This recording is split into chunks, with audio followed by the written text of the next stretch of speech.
반갑습니다. 코로나가 시작된 지 이제 2년 한 반이 다 지나고 있죠.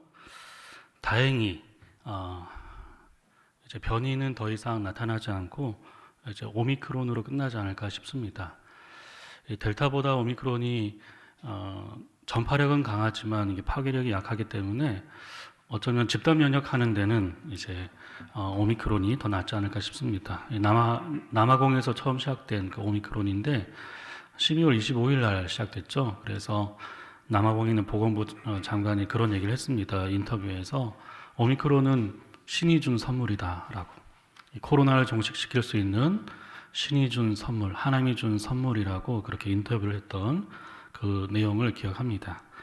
그만큼 중증이나 이제 사망률, 치명률은 낮은데 이제 감염까지 막을 수는 없었죠. 하지만 집단 면역 되는 데는, 그래서 위드 코로나 되는 데는, 그리고 팬데믹이 엔데믹으로 바뀌는 데는 이제 오미크론이 가장 적합한 변이라고 그렇게 이야기를 했고, WHO도 그렇게 지금 평가하고 있습니다.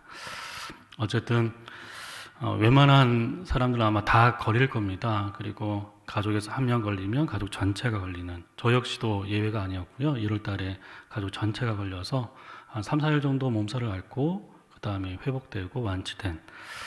근데 이제 기침이나 가래는 좀 오래 가는 것 같아요. 그래서 인후통으로 시작했던 오미크론이 아마 조금 오래 가는 게 아마 기침, 가래 그쪽은 좀 오래 갈 겁니다. 어쨌든 끝이 좀 보이는 것 같아서 너무나 또 감사도 합니다. 자, 여러분들, 유대인 사전에 이런 말이 있습니다. 우리가 안식일을 지키는 것이 아니라 안식일이 우리를 지켜준다. 열심히 안식일을 지키려고 그렇게 노력했던 유대인들, 근데 그들의 사전에 자신들이 안식일을 지키고 있는 것이 아니고 안식일이 우리를 지켜준다고 그렇게 고백을 합니다. 이 말을 우리에게 적용한다면 우리가 주일을 지키고 있는 것이 아니라 주일이 우리를 지켜준다, 이렇게 바꿀 수도 있습니다. 만약 주일이 없다면 우리의 신앙생활은 아마 장담하기가 쉽지 않을 겁니다. 그렇죠? 언제 주일인지도 모르고 언제 예배하는 날인지도 모른 채 정신없이 살겠죠. 연중무휴 일을 하든지 아니면 놀든지 그렇게 세월을 아마 허송할 것입니다. 여러분, 갈대와 대나무의 차이점 아십니까? 갈대와 대나무. 너무나 바람에 쉽게 꺾이는 갈대와 전혀 꺾이지 않는 대나무. 그 차이점은 결국 매듭이 있거든요. 매듭. 갈대에는 매듭이 거의 없지만 대나무에는 단단한 매듭이 있습니다. 우리에게 주일은 바로 그 예배 시간은 매듭입니다. 매듭. 그 주일마다 그 매듭을 단단히 우리가 맺을 때 우리의 신앙도 더욱더 견고하게, 단단하게 또 자라겠죠. 그래서 주일 예배를 이렇게 너무 등한시 여기지 마시고 주일을 지켜가는 그런 우리가 되었으면 좋겠습니다. 오늘도 예배 가운데 하나님의 그 은혜와 임재, 그리고 그 음성이 들리는 또 그런 시간이 되었으면 좋겠습니다. 자, 교회다움, 제목인데요. 다움이라는 것은 늘 이렇게 부담스럽죠. 뭔가 다와야 된다는 것, 아빠 다와야 된다는 것, 그렇죠. 부모 다와야 된다는 것, 목사 다와야 된다는 것, 교회 다와야 된다는 것, 늘 부담이 되는. 하지만 그 다움이라는 것은 그것의 어떤 핵심과 본질을 보여주는, 이뤄서는 안 되는 어떠한 또 무거움이 그 안에 또 담겨 있다고 생각합니다. 여러분들, 인터넷 백과사전인 위키피디아에는 이런 단어가 등재되어 있습니다. 어떻게 보면 기독교에게 가장 자존심이 상하는 그런 신조 중에 하나인데요. 그것은 개독이라는 단어예요. 개독. 개독교라는 말 많이 들어보셨죠? 그 사전에서 이 개독이라는 말을 이렇게 정의하고 있습니다. 처음에는 가치 중립적인 말로 개신 기독교의 줄임말이었지만 1992년 이후 기독교를 비하하는 의미로 개라는 접두사를 붙여서 타락한 종교라는 뜻으로 한국 개신 기독교 전체를 낮춰 부르는 말이다. 여러분들, 개라는 말이요, 일부 명사 앞에 붙으면 어떻게 됩니까? 그 뜻이 야생 상태, 질이 떨어지고 어떻게 헛되고 쓸데없고 쓸모없는 그런 뜻을 더하는 접두사가 됩니다. 그래서 본질을 호도하거나 왜곡하는 이제 함량 미달, 기준 미달, 품질 미달, 기대 미달의 것들에 개라는 접두사를 붙여 쓰죠. 그래서 살구도 어떻게 개살구, 개복숭아, 엉망진창인 상황을 우리가 개판이라고 하죠. 또 막 나가는 사람을 개망나니에서 개라는 접두사를 쓰면 좀 부정적인 함량 미달의 어떤 그 상태를 보여줍니다. 그런 자존심 상한 접두사가 어디에 붙어 있습니까? 요즘에 교회에 붙어 있는 거죠. 그래서 개독교. 자, 말이 되지 않는, 그렇죠? 그런 말 아닙니까? 근데 개자와 반대되는 말이 있습니다. 그게 바로 참이란 단어예요. 참. 이 참이라는 접두사가 명사 앞에 있으면 어떻게 되죠? 그건 진짜, 그리고 진실하고 올바른, 품질이 우수한 그런 뜻을 갖게 됩니다. 함량과 품질이 만족스럽다, 기준과 기대에 적합하다, 거기에 참자를 붙이는 거죠. 그래서 참기름, 참사랑, 참교육 이렇게 씁니다.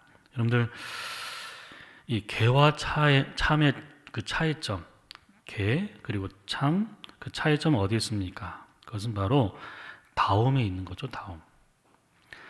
다음을 보일 때 거기는 참이라는 접두사가 붙고요. 다음을 잃어버릴 때 개라는 접두사가 붙은 거예요. 그래서 참교인지 아니면 개독교인지 그 차이, 바로 다음에 있습니다. 여러분들 세상이 우리 앞에 이 개자를 붙이는 이유가 뭐가 있을까요? 왜 그럴까요? 그것은 우리가 참성도, 참교회가 되기를 요구하는, 기대하는 어떤 그 반증일 겁니다. 그러니까 진리를 믿는 사람들이라고 그렇게 자처하는데 어떻게 해요? 진짜처럼 말하고 진짜처럼 행동하고 진짜처럼 살지 않는 그런 모습들에 대한 비난 아니겠습니까? 그래서 이런 단어가 우리를 불편하게 하고 불쾌하게 만들지만 우리 자신을 성찰할 수 있는 또 좋은 기회로 삼아야 될 겁니다. 그런 뼈아픈 지적과 비난에 대해서 무조건 반대하거나 어떻게 해요? 박해로만 받아들이지 마시고 오히려 우리의 정체성과 참모습을 회복하는 그런 기회로 삼아야 되겠죠.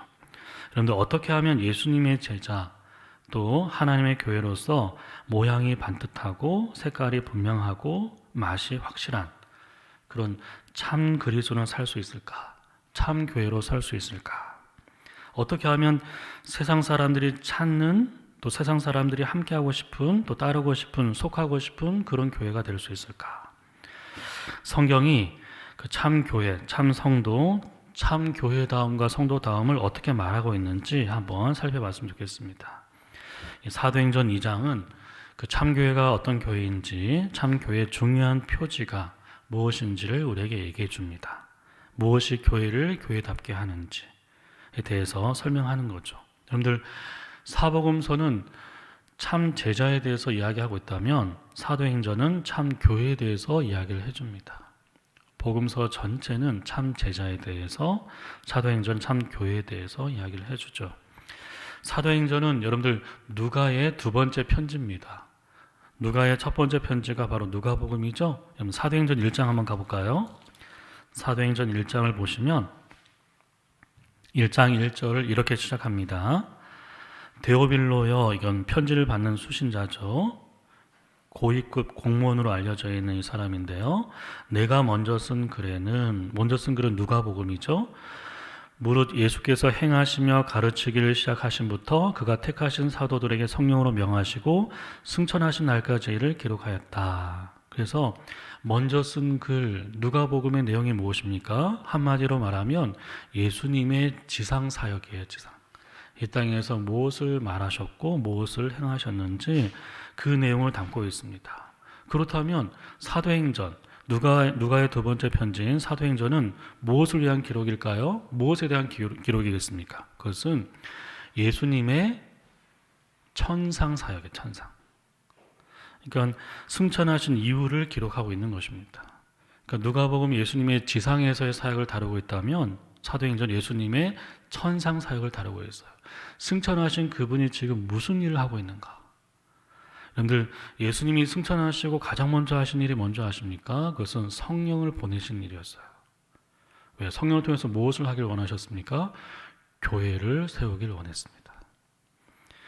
가장 먼저 성령을 보내셨고 성령을 통해서 교회가 세워지는 이것을 원하셨던 거죠. 그래서 여러분들 사도행전 2장은요 바로 오순절에 그 성령이 임하는 사건을 다루고 있습니다. 자, 여러분 2장 1절 보십시오. 오순절 날이 이미 이르매 그들이 다 같이 한 곳에 모였더니 호련히 하늘로부터 급하고 강한 바람 같은 소리가 있어 그들이 앉은 온 집에 가득했다. 그리고 4절 그들이 다 성령의 충만함을 받고 성령이 말하게 하심을 따라 다른 언어들로 말하기를 시작했다. 그때 경건한 유대인들이 천하 각국으로부터 와서 디아스포라 유대인들이죠.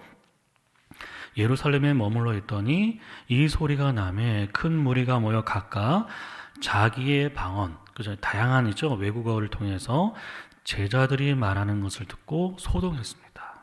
막 혼란에 빠진 거죠.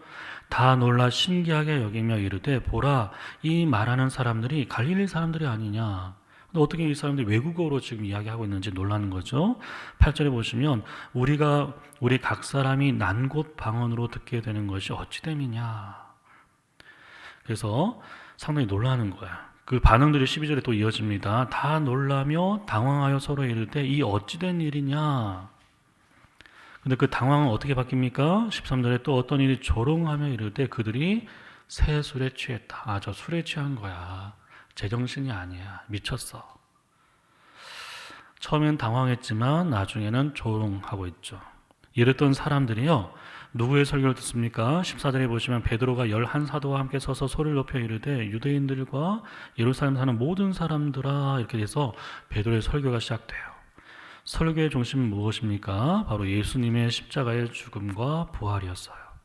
자, 그 설교를 듣고 나서 어떻게 되는지 볼까요? 36절 말씀 보십시오. 2장 36절에 보시면 설교의 결론입니다. 그런즉 이스라엘 온 집은 확실히 알지니 너희가 십자가에 못 박은 이 예수를 하나님이 주와 그리스도가 되게 하셨다라고 설교의 결론을 맺습니다. 예수가 바로 주시다, 그리스도시다라고 선포하고 있는 거죠. 37절입니다. 그들이 이 말을 듣고, 이 말은 무엇입니까? 베드로의 설교를 듣고 나서 마음에 찔린 거예요. 놀랐던 마음이 어떻게 찔렸습니다. 그리고 어떻게 합니까? 베드로와 다른 사도에게 물어 이르되 형제들아 우리가 어찌할꼬. 아주 중요한 질문이죠. 형제들 우리가 어떻게 할까?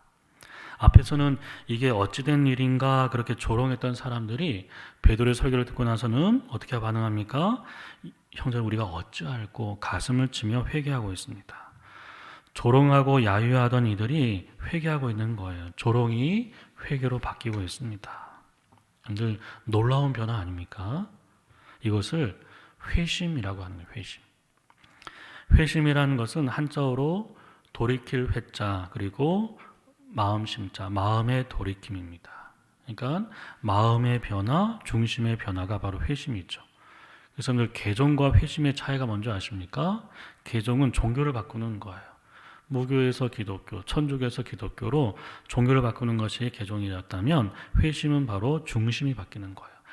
자기중심적 삶에서 하나님 중심적 삶으로의 변화, 이기적인 삶에서 이타적인 삶으로의 변화가 바로 회심이에요.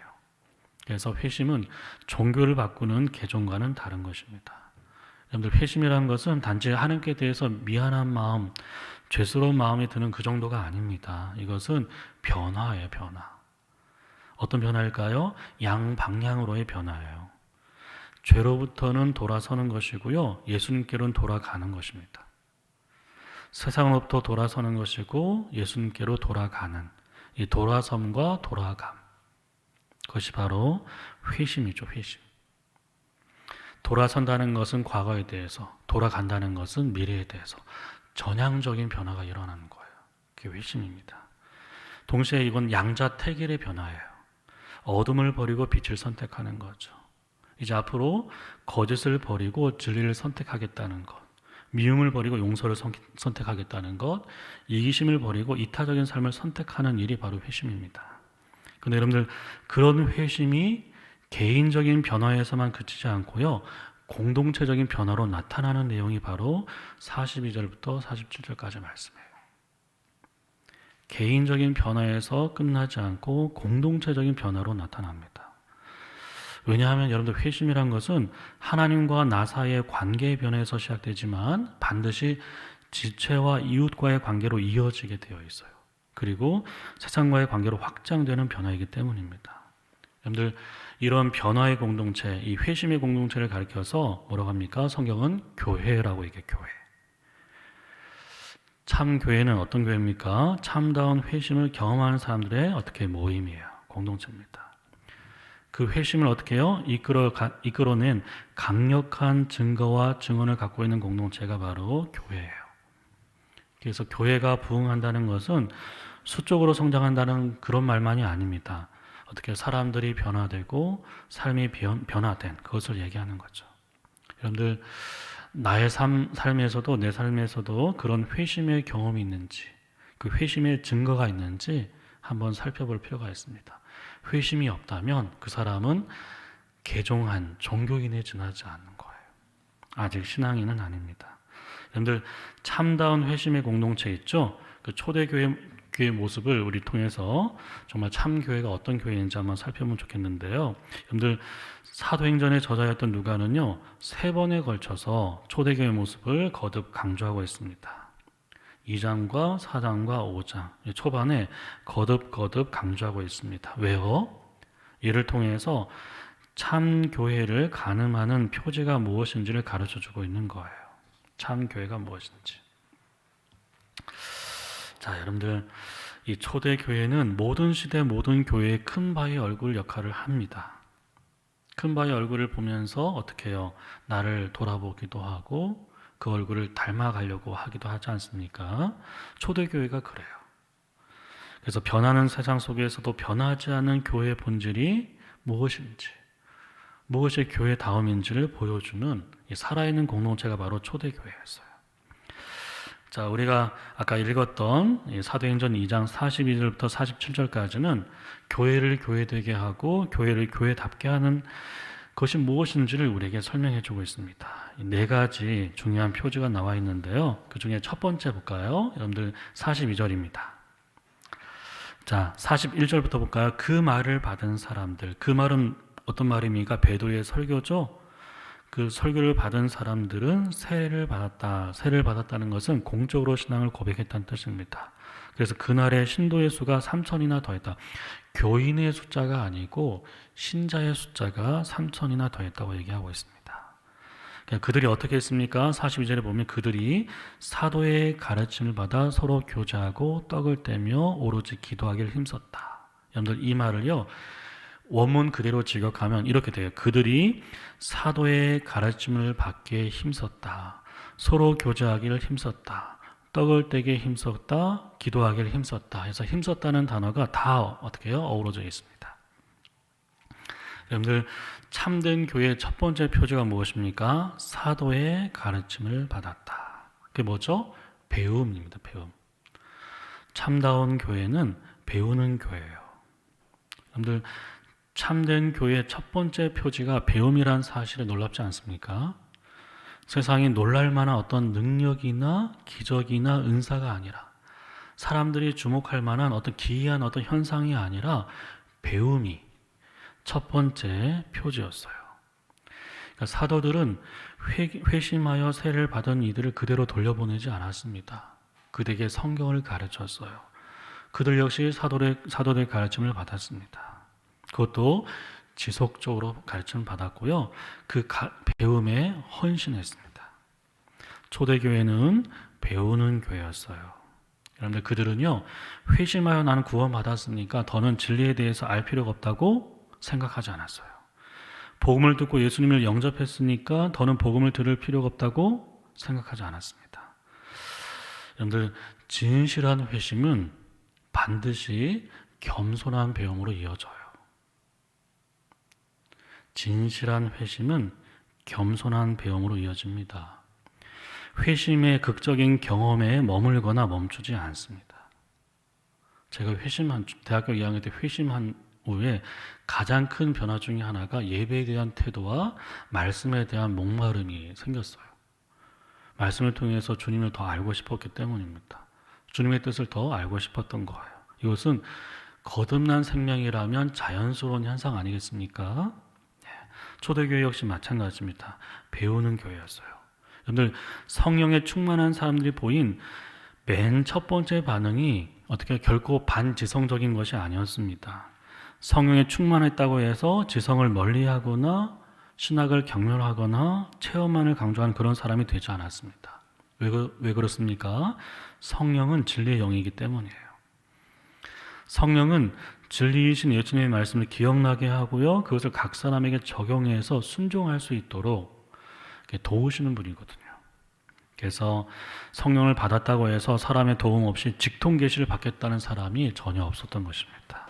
오히려 그들은 사도들에게 가르침을 듣기 위해서 성전에 모이기를 힘썼고 또 집에서도 모이기를 힘썼습니다. 그만큼 배움에 겸손했고 그만큼 배움에 성실했던 거예요. 여러분들, 바울이 에베소서 2장에서 교회를 어떻게 정의합니까? 교회는 선지자들과 사도들의 터 위에 세워져 있다고 이야기합니다. 선지자들은 무엇입니까? 구약 성경을 가리키는 것이고 사도들은 신약 성경을 가리키는 거죠. 결국 교회는 하나님의 말씀인 성경 위에 세워져 있다는 뜻이에요. 결국 어떤 특정한 사람의 사상이나 철학이나 가르침 위에 세워져서는 안 된다는 뜻입니다. 특정한 이데올로기에 어떻게 해요? 또 이해관계를 위해서 세워져서는 안 된다는 얘기입니다. 그 안에는 정치적인 이유도 있지 않겠어요? 그러면 그 집단과 그 지도자의 한계 안에 갇히게 되기 때문입니다. 여러분들 기억하십시오. 교회는 오직 하나님의 말씀 위에서만 세워져야 돼요. 교회는 늘 성경을 가르쳐야 되고요, 선포해야 되는 곳입니다. 그래서 성도든 사역자든 누구든 예외 없이 늘 그 말씀 앞에 조아리고 말씀을 배우는 곳이 되어야 돼요. 자, 여러분들 초대교회는요, 말씀을 배우되 어떻습니까? 지속적으로 배웠고요, 배우는 데 헌신했다는 것 꼭 기억했으면 좋겠습니다. 아시겠죠? 자, 근데 여러분들 그 말 있죠? 우리 아이들에게 가장 큰 잔소리가 공부하라는 얘기 있죠? 우리 첫째나 둘째도 이제 공부하라는 말 들으면 늘 듣는 소리니까 좀 이렇게 짜증을 내지 않습니까? 그 잔소리에 짜증을 내는 것처럼 마찬가지예요. 성도들에게 성경을 읽으라고 하면 어떻습니까? 예, 좀 편찮은 마음으로 반응하는 분들이 적지 않습니다. 제가 10년 가까이 말씀 사역자로서 이제 사역하면서 느끼는 소외 중에 하나가 두 가지 질문이 항상 있었어요. 이게 정말 이렇게 매일 성경 편집도 하고 그런 책도 쓰고 그다음 강의를 하면서 다니면, 그러니까 어느 한 지역에만 국한되는 내용이 아니라 어떻게 전반적으로 전국 전반적으로 한국교회에 있는 많은 교회들이 성도들이 보이는 반응 중에 하나가 뭐냐면 두 가지죠. 첫 번째가 뭐냐면 이제 성경을 왜 읽지 않을까? 왜 안 읽을까? 그렇게 중요하다고 말을 하는데도 왜 성경을 읽지 않지? 그게 첫 번째 질문이고요. 두 번째 질문은 왜 안 변할까? 읽기는 열심히 읽는데, 열심히 통독하고 열심히 다독하는데 왜 그만큼 변하지 않을까? 그러니까 왜 안 읽을까? 왜 안 변할까? 그것이 늘 떠나지 않은 질문입니다. 특별히 그런 얘기할 때마다 이렇게 성도들도 항변을 하죠. 너무 바쁘다고, 삶이 너무나 바쁘다고, 성경을 읽을 시간이 없다는 얘기죠. 읽을 틈이 없이 너무나 바쁘다고, 목사님이 직장 생활을 이렇게 몰라서 그런 말을 하시는 거라고, 주부가 가정에서 할 일이 얼마나 많은데 그렇게 한가한 이야기를 하지 마시라고 그런 얘기를 많이 합니다. 그러면 그럴 때마다 이렇게 대답하고 싶어요. 성경을 읽기 전에 여러분의 삶을 한번 읽어보시라고. 하나님의 말씀을 읽을 시간조차 없을 정도로 여러분들의 삶이 바쁘다면 그 삶 자체가 문제예요. 기도할 수 없을 만큼, 말씀 앞에 어떻게요? 말씀의 자리에 있지 않을 만큼 어떻게요? 그 정도 바쁘다면 그 삶 자체가 문제일 수 있다는 얘기입니다. 삶을 재편해야 돼요. 우선순위를 조정해야 됩니다. 참 여러 가지 이유들을 변명들이 참 많겠지만 이보다 더 그렇죠? 우선순위에 둘 것은 없습니다. 그래서 우선순위에서 밀리지 않도록 그렇게 노력을 해야 되죠. 여러분들 참 제자가 누굽니까? 참 그리스도인 누구죠? 평생토록 배우는 사람들입니다. 그래서 그 알미 삶이 되고 그 알미 존재가 되도록 애쓰는 사람이 그리스도인들이죠. 참 교회는 배우는 교회. 이 첫 번째 표지가 배움이란 거 꼭 기억했으면 좋겠습니다.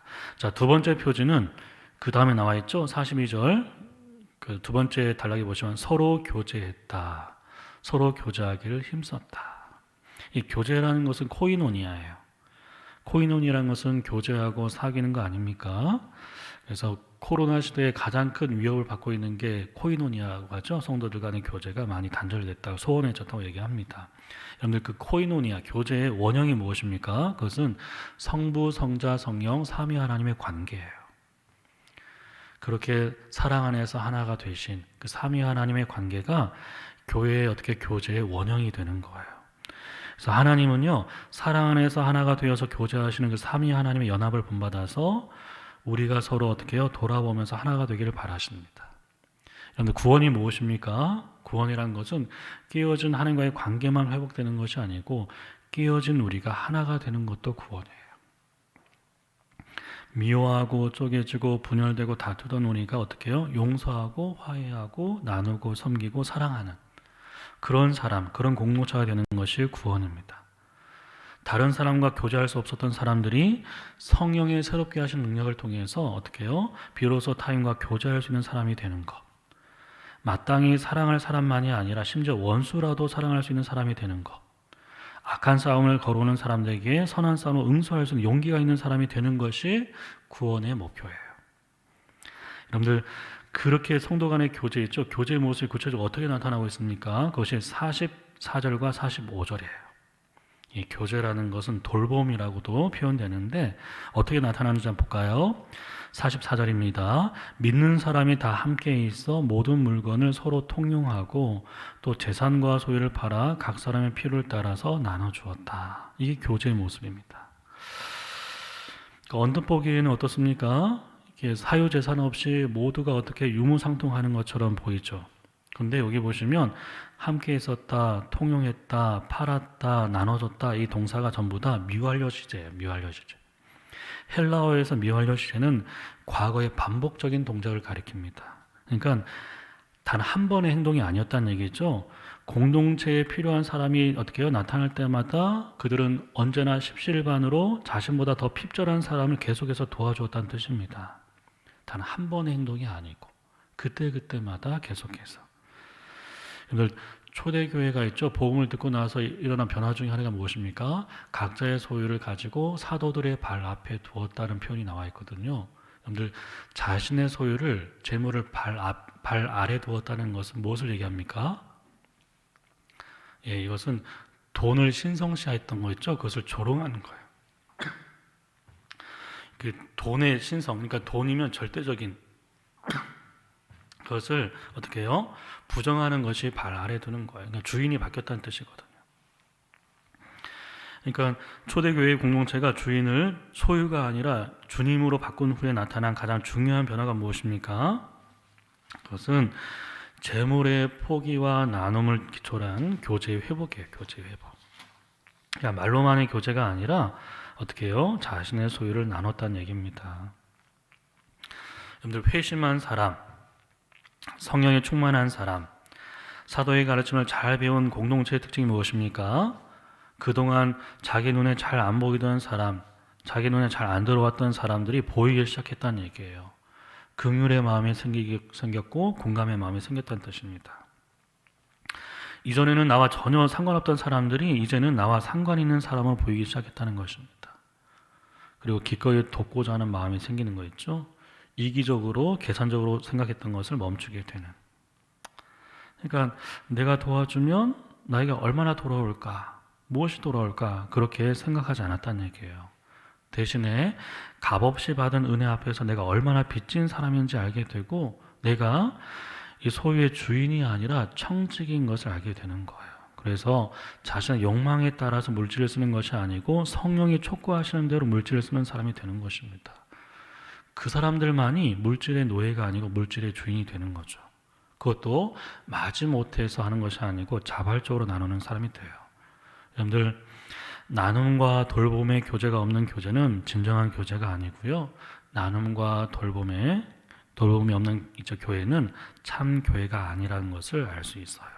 여러분들 초대교회의 모습을 묘사한 한 교부의 글이 있습니다. 이렇게 묘사하고 있어요. 아무도 자기 것을 자기 것으로 여기지 않는 천사 같은 공동체였다. 아무도 시샘하지 않았고 아무도 인색하지 않았다. 거기에는 교만도 없었고 치욕도 없었다. 가난한 사람들은 부끄러움을 몰랐고 부자들은 거만함을 몰랐다. 참 멋진, 참 아름다운 공동체 아닙니까? 천국 같은 공동체.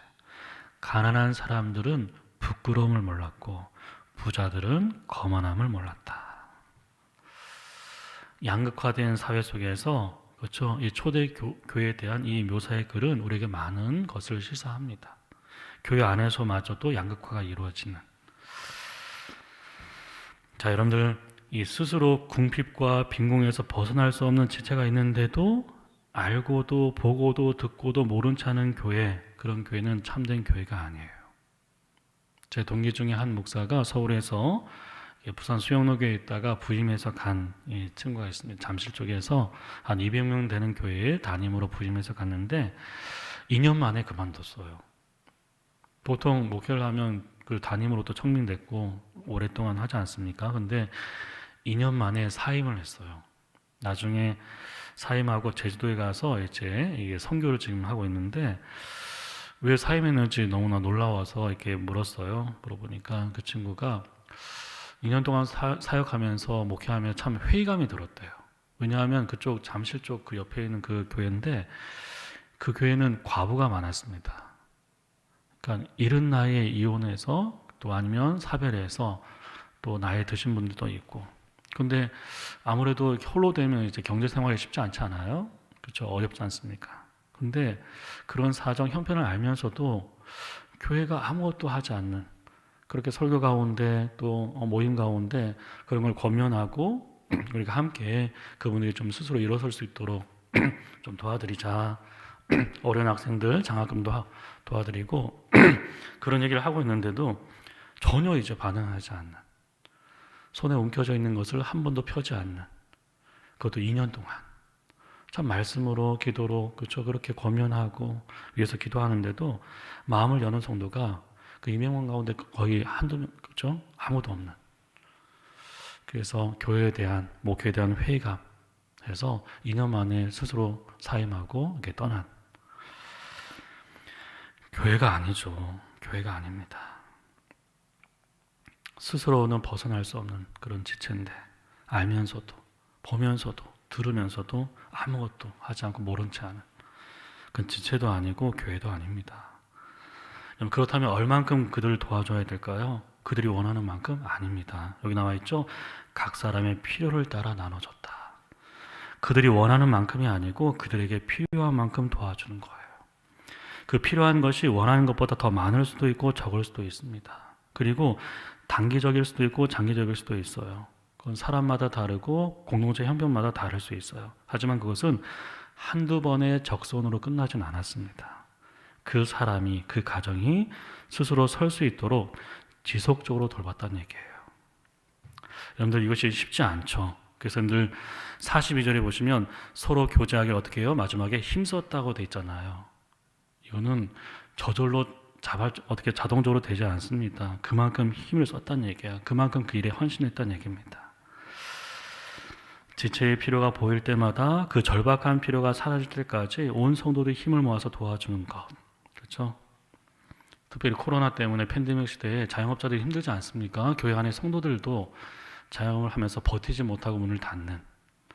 코로나 이전에도 경기가 안 좋아서 어떻게 고전하고 있었는데 코로나 있죠? 그 팬데믹 상황 속에서 더욱더 이제 어떻게요? 살기 힘들어지는, 유지하기 힘들어지는. 폐업하는 자영업자가 얼마나 많습니까?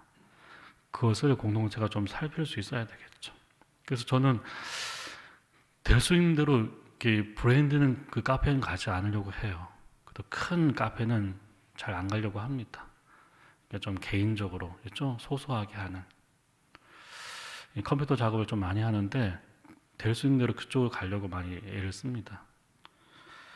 여러분들, 나눔과 선교를 위해서 가장 필요한 것이 무엇일까요? 돈입니까? 아니에요. 눈입니다. 눈. 그 성도의 형편을 볼 수 있는 눈과 마음이 중요한 거예요. 돈이 아닙니다. 눈이에요. 그것이 교제에 있어서, 구제에 있어서, 그리고 나눔과 베품에 있어서 가장 필요한 조건입니다. 자, 참된 교회 두 번째, 그것은 돌보는 교회. 세 번째는, 여러분들 42절 끝에 있죠. 떡을 떼며 기도하기를 힘썼다. 떡을 떼는 것, 기도하는 것 전부 다 예배와 관련되어 있어요.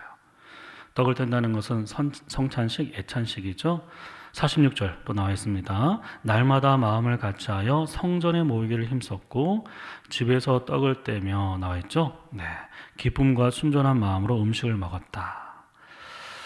회심의 공동체, 참교회 세 번째 표지가 무엇입니까? 예배예요, 예배. 이 짧은 구절 안에 그들이 얼마나 예배를 균형 있게 드렸는지를 알 수 있어요. 예배의 균형. 자, 여러분 42절에 보시면 떡을 떼는 것은 성도 간의 교제죠. 기도는 하나님과의 교제입니다. 그러니까 그 예배 가운데 성도와의 교제만이 아니고 또 하나님과의 교제도 같이 어우러지는, 그러니까 수직적인 관계에서도 수평적인 관계에서도 치우침이 없는 예배를 드렸다는 얘기예요. 치우침이 없는 예배. 또 여기 보시면 보세요. 46절에 보시면 성전에서도 모였고 집에서도 떡을 뗐죠. 뭡니까? 성전에서 공적인 예배, 집에서 사적인 예배 모두 다 잘 드렸어요. 공식적으로 드리는 공익 예배도 그렇고, 그렇죠? 또 개인적으로 드리는 사적인 예배도 마찬가지입니다. 성전에서 형식을 갖춰서 공적인 예배를 드렸고, 집에서는 비공식적으로 자발적인 예배를 드리는, 어느 한쪽만을 강조하지 않았습니다. 공예배나 구역 예배나 또 개인 예배나 그렇게 균형을 가졌죠. 코로나 이후 가장 어떻게 해요? 약화된 것이 바로 이게 공예배 아닙니까? 모이지 않는. 수도권에 있는 교회나 그쪽 큰 교회들은 뭐 확률도 많이 이제 참석률도 많이 떨어졌다고 합니다. 어떤 데는 20%도 지금 안 되는. 많이 이제 완화를 시켰는데도 불구하고 이제 너무나 익숙해진 거죠. 거의 모이지 않는. 그래서 사역자들이 고전하고 있다는 얘기를 들었습니다. 여러분들 모이기를 힘쓰지 않은 이 시대의 흐름이나 풍토에 우리가 휩쓸리지 않도록 어떻게 극복해야 할지에 대해서 고민할 때가 된 것 같습니다. 자, 그런 균형 있죠? 그러니까 첫 번째가 무엇입니까? 수직적인 관계와 수평적인 관계에서의 균형, 그리고 공적인 예배와 사적인 예배에서의 균형. 또 하나가 있습니다. 그것은 뭐냐면 여러분들 43절 볼까요? 사람마다 두려워하는데 두려움이 있죠. 그리고 46절 중간에 보시면 기쁨과 순전한 마음으로 뭐가 공존하고 있습니까? 기쁨과 두려움이 공존하는 예배였어요. 기쁨도 있었고 경외하는 마음도 있는 거예요. 기쁨과 두려움, 두려움과 기쁨이 있는 예배. 여러분들 그 두려움, 그 경외가 없는 예배는 어떤 예배입니까? 경박한 예배가 돼요. 기쁨이 사라진 예배는 경직된 예배가 되는 거죠. 근데 초대교회 예배는 그 두 가지 다 있었던 거예요. 기쁨과 경외가 공존하는 예배. 그래서 경박하지도 않고 경직되지도 않는 경건한 예배가 있는 교회. 그 교회가 참교회입니다. 뿐만 아니라 마지막으로 여러분들 47절에 보시면 온 백성의 칭송을 받았다. 하나님께는 영광이 됐고 백성들은 칭송을 받는, 뭡니까? 일상 자체가 예배가 되었다는 얘기예요. 일상이. 그러니까 함께 모여있을 때뿐만 아니고 홀로 있을 때도, 가족과 함께 있을 때도, 직장에서 믿지 않은 이들과 함께 있을 때도 그 예배는 적용이 되는 거예요. 어디든지 무엇을 하든지 그 하나님의 임재를 요청했고 그분의 통치가 나의 순종을 통해서 이루어지기를 원했던 그때 우리 일상이 예배가 되는 거예요. 우리 가정과 교회가, 일터가 성소가 되는 거죠. 삶의 모든 순간이 예배가 되는 그런 예배의 균형이 있었습니다. 예배와 일상이 분리되는 것이 아니라 일상의 중심이 예배가 되고 그리고 일상이 예배가 되는 거죠. 자, 마지막 특징이 이제 네 번째가 바로 전도입니다. 전도. 47절에 나와 있죠. 하나님을 참여 또 온 백성의 칭송을 받았다. 그래서 주께서 구원받는 사람 날마다 더해 주셨다. 전도죠, 전도. 직접적으로 전도했다는 말은 나오지 않지만 사도행전 전체를 보면 복음을 듣고 예수님 영접했던 사람들, 성도들 가만히 있지 않았어요. 박해 가운데서 흩어지면서도 복음을 전했죠. 함구할 수 없었습니다. 결코 그것을 어떻게 함구할 수 없었어요.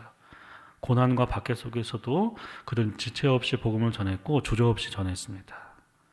여러분들 백성들에게 칭송을 받았다. 왜요? 그들의 변화를 목격했기 때문이죠.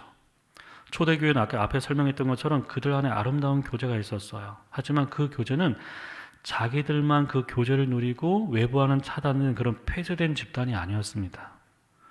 그들의 변화는 외부 사람들이 알고 있었고 또 담고 싶은 그런 변화였어요. 그래서 그들이 하는 모든 말들을 듣고 싶었고 믿고 싶었고 그들에게 속하고 싶을 만큼 그런 아름다운 공동체였습니다. 이 칭송을 받았다는 것이 그런 의미예요. 물론 이후에 보시면 안 믿는 사람들의 공격도 받고 박해도 받지만 항상 고난만 받는 건 아니었어요. 칭송도 받는 거예요. 언제 칭송을 받았습니까? 우리가 성도답게 살 때, 그렇죠? 교회의 다움을 보일 때, 사람들이 찾는 교회가 되는 거예요. 사람들이 어떻게 함께하고 싶은 교회가 되는 것입니다. 근데 우리가 주목해야 할 부분은 마지막 문장입니다. 주께서 구원받는 삶을 날마다 더하게 하셨다. 저자인 누가는 교인들이 잘해서 믿는 사람들의 수가 늘어나게 되었다, 그렇게 말하지 않습니다. 사도들이 탁월해서 사람들이 많아졌다, 그렇게 말하지 않습니다. 주님이 더해 주셨다고. 구원받는 사람을 부르신 분이 바로 주 예수라는 사실을 강조하고 있습니다. 신실한 사람들의 수고를 통해서 사역을 했지만 그 주권은 오직 주님께 있다는 것을 그들은 결코 잊지 않았어요. 여러분들, 우리가 한 것이 아니고 목회자가 한 것이 아니고 주님이 하신 거예요. 큰 건물을 짓고 목이 좋은 교회에 있죠. 목이 좋은 곳에 교회를 세우면 사람들이 올 것이라고 생각해서는 안 됩니다. 전도에 상금이나 상품을 걸거나 다른 교회의 교인들을 막 빼앗아 오면 안 돼요. 주님이 기뻐하시는 방법으로 해야 합니다. 수단 방법 가리지 않고 전도해서 사람 많이 모인 교회, 그 교회는 참된 교회가 아니에요. 주님이 하셨다고 진정으로 말할 수 있는 교회가 참된 교회예요. 주님이 하신 거라. 여러분들, 이 교회의 목표는 무엇입니까? 목회의 목표가 무엇일까요? 그것은 더 많은 교인이 아니라 전 교인이 그리스도인이 되는 거예요. 영아부부터 청소년부 있죠? 그 다음에 청년부, 노년부에 이르기까지 전 교인이 구원받는 자가 되는 것이 목표가 되어야 돼요. 그러니까 사이즈가 큰 교회가 아니라 믿음이 큰 교회가 되어야 되는 거죠. 특별히 여기서 보시면 날마다 더해 주셨대요. 날마다. 이것도 미완료 시점입니다. 그러니까 계속해서 더해 주셨다. 한순간 반짝 일어난 일이 아니었다는 얘기입니다. 초대교회가 존재하는 동안 지속적으로 일어난 현상이었다는 뜻입니다. 그리고 이것은 초대교회만이 아니라 모든 시대의 모든 교회에서 회심한 공동체에 일어난 현상이라고 얘기하는 거예요. 여러분들, 날마다 예배하고 날마다 교제하고 날마다 기도하는 공동체에 주님이 날마다 구원받는 삶을 더해 주셨다. 여러분들, 날마다 예배하고 날마다 전도했다. 이것은 직업 종교인이 되었다는 뜻이 아닙니다. 그들의 삶 자체가 예배였다는 얘기예요. 그들의 존재 자체가 전도와 선교였다는 뜻입니다. 여러분들, 어떤 교회가 참교회고 살아있는 교회입니까? 살아계신 하나님을 전하는 교회, 죽음에서 살아나신 예수님을 전하는 교회, 살리시는 영인 성령님을 전하는 교회, 죄인을 죽음에서 살리는 생명의 복음을 전하는 교회, 그 복음으로 살아난 교회, 그 복음으로 살아가는 교회, 그 복음으로 살려내는 교회가 참교회예요. 살아있는 교회입니다.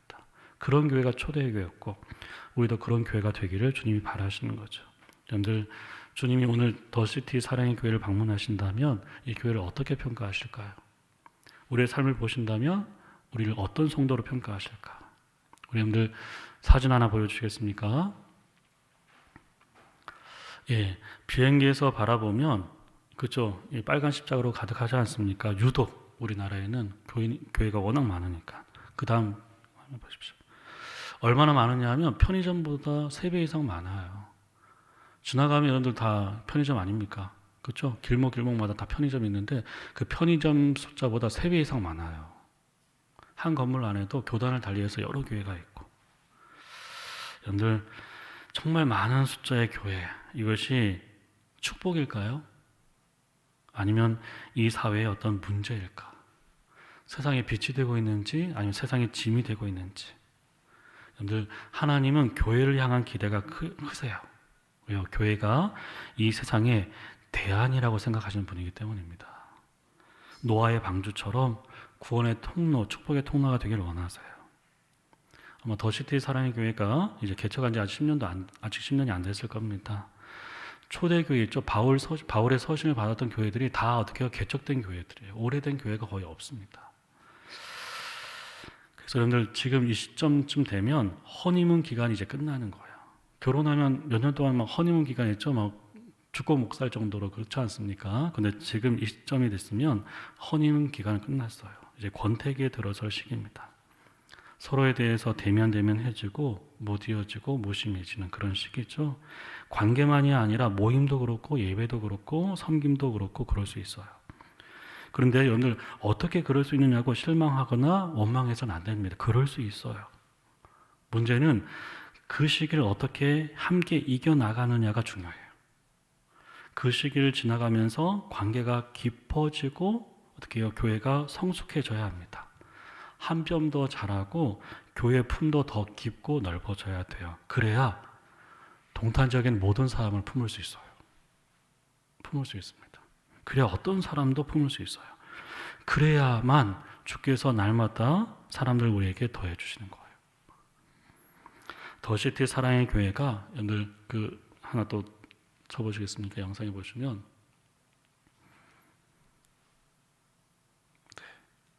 엔터 쳐보시면 Another Church죠. 수많은 교회 가운데 또 하나의 교회가 아니라 그 다음에요 The Only Church 뭡니까? 유일한 교회, 그 하나의 교회, 오직 그 교회. 그러니까 주님은 이 교회가 수많은 교회 중에 Another Church가 되는 것이 아니고 바로 그 교회가 되길 바라시는 거예요. 더시티 사랑의 교회만을 향한 하나님의 뜻이 있다고, 그렇죠? 품으신 계획이 있다고 저는 믿습니다. 그분 앞에서, 그 뜻 앞에서 모든 성도가 한 마음 한 뜻이 되었으면 좋겠어요. 자, 우리 마지막으로 이 시 한번 같이 볼까요? 정말 제가 좋아하는 시인데요. 김영환 시인의 동시예요, 동시. 여러분들 고수는 어떻게 해요? 다 아는 언어로 쓰지만 그 내용만큼 깊이 있는 게 고수 아닙니까? 자, 보세요. 울꽃이라는 시인데요. 할머니 어디 가요? 할머니와 이제 손자의 대화입니다. 예배당 간다. 근데 왜 울면서 가요? 울려고 간다. 왜 예배당 가서 울어요? 울 데가 없다. 그러니까 세상에는 울 곳이 없다는 얘기예요. 그러니까 교회는 어떤 곳입니까? 울 곳이 되어줘야 된다는 얘기예요. 울 곳이. 마음 놓고 마음껏 울 수 있는 곳, 마음껏 쉴 수 있는 곳, 마음껏 기댈 수 있는 곳, 그런 곳이 되어야 된다고 이야기하고 있습니다. 정말 우리가 그런 교회인지, 그렇죠? 그런 교회가 되고 있는지 정직하게 우리 자신을 살폈으면 좋겠습니다. 잠언 25장 13절 이런 말씀이 있어요. 충성된 사자는 그를 보낸 이에게 마치 추수하는 날의 얼음 냉수 같아서 능히 그 주인의 마음을 시원하게 한다. 정말 이 더시티 사랑의 교회가요, 하나님의 마음을 시원하게 해드리는 그런 공동체가 되었으면 좋겠습니다. 세상을 보며 근심하는 하나님의 위안이 되고 세상의 대안이 되고 세상의 희망이 되는 그런 공동체가 되기를 바랍니다. 이를 위해서 여러분들 아까 42절 말씀을 보시면 가장 반복되는 단어가 뭐로 했습니까? 힘썼다로 되어 있죠. 힘썼다. 이런 교회가 되기 위해서 힘써야 돼요. 나 혼자 사역자만 아니, 모두가 힘을 써야 됩니다. 참된 교회는 그냥 되는 것이 아닙니다. 저절로 되는 것이 아닙니다. 힘써야 돼요. 자기 부정이 있어야 돼요. 노력이 있어야 됩니다. 한마음이 되어야 됩니다. 그럴 때 겨우겨우 어떻게 해요? 그런 교회로 어떻게 자라는 거예요. 여기에 우리의 마음과 뜻을 모았으면 좋겠습니다. 그리고 혹시나 다음에 또 기회가 됐을 때 더시티 사랑의 교회가 그만큼 자랐고 깊어졌다는 것을 듣게 되면, 보게 되면 좋을 것 같습니다. 네, 기도하겠습니다.